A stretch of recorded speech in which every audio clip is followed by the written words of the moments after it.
Hey guys, it's Cole here. Welcome back. In today's video, we're doing a very special tutorial model video. We're doing a very special model, and we're doing a tutorial for the model because today we are doing the 1,000 subscribers special, and which means we've hit 1,000 subscribers, obviously. So thank you guys so much for all that support. It really means a lot to get that many subscribers. Thank you guys for that. So the model that we are talking about today is the MK4 Supra. The tutorial video. So if you'd like to watch a tutorial, you can just skip to this number right here. Skip to this part of the video. There's like a timestamp down here at the bottom somewhere. You'll skip to that. Also, the free PDF instructions are available at Rebrickable.com if you rather follow PDF instructions. I also have PDF instructions for the Fast and Furious version, the bright orange one. So you guys, that's only in the PDF instructions, so you guys can go look at that too if you want. Or that's also free. So basically, we look at the details of the Supra. So, as all you guys know, the Supra, it's 1998. This is the MK4, the fourth generation of the Toyota Supra. The best ones had manual transmission and the twin-turbo version of the 2JZ straight six engine. They were all rear-wheel drive, I'm quite sure. Some were target tops, and some were just hard tops. And this one's based on a slightly modified real-life Supra. I mean, it's not based on a real-life one, but it's based on the idea of a slightly modified real-life Supra. Yeah, if that makes sense. Basically, we have a slightly upgraded front bumper diffuser thingy there. We have some intakes in the hood. I was quite happy how the front end turned out on this one, especially. I spent a lot of time working on that. I think it looks quite nice.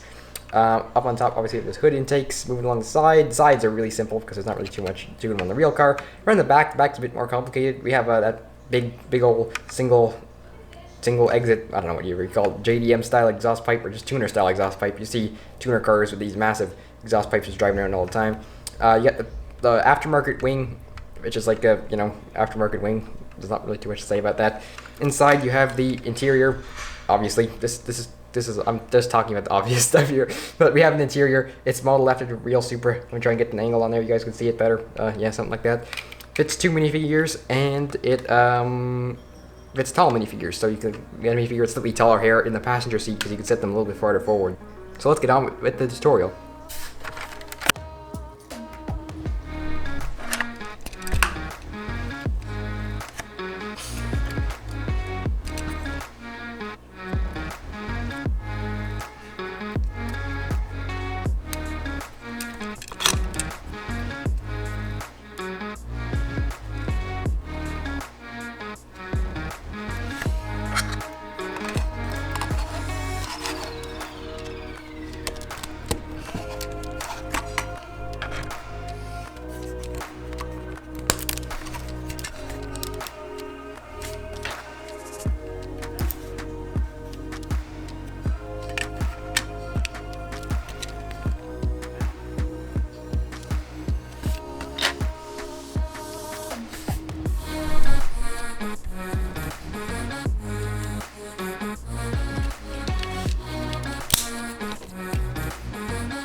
So that is it. Hope you guys enjoyed it. Hope you guys enjoyed building it if you built it. But so thank you guys for watching, and thank you guys for all the support. And I guess that's it for today's video, and this outro is kind of dragging out right now. So yeah, we'll just ask you guys to subscribe if you enjoyed the video. Although, if you're actually still watching until the end here, thank you for watching that long, because this is a really long video. Give this video a like, although I probably should have told you that at the beginning, because that would have been more effective, but never mind. Thank you guys for watching. I'll see you next time.